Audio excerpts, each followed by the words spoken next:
Mga kahuan, panoorin ang video na ito upang alamin ang pinaka-latest na balita tungkol sa lagay ng panahon at bagyo. Update today.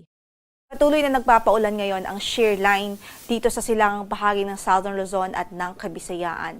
Samantala, ramdam pa rin ang northeast monsoon o amihan lalong-lalo na dito sa Hilaga at Gitnang Luzon. Sa natitirang bahagi naman ng Visayas at Mindanao, patuloy rin umiiral ang easterlies o yung hangin na nanggagaling sa dagat Pasipiko.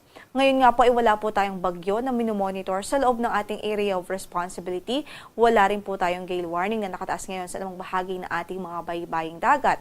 At sa kasalukuyan, ang ating advice na lang sa ating mga kababayan, patuloy na magantabay sa updates ng pag-asa sakali po magkaroon ng mga significant changes patungkol po sa posibilidad ng pagkakabuo ng mga low pressure area o kaya naman mga weather disturbances.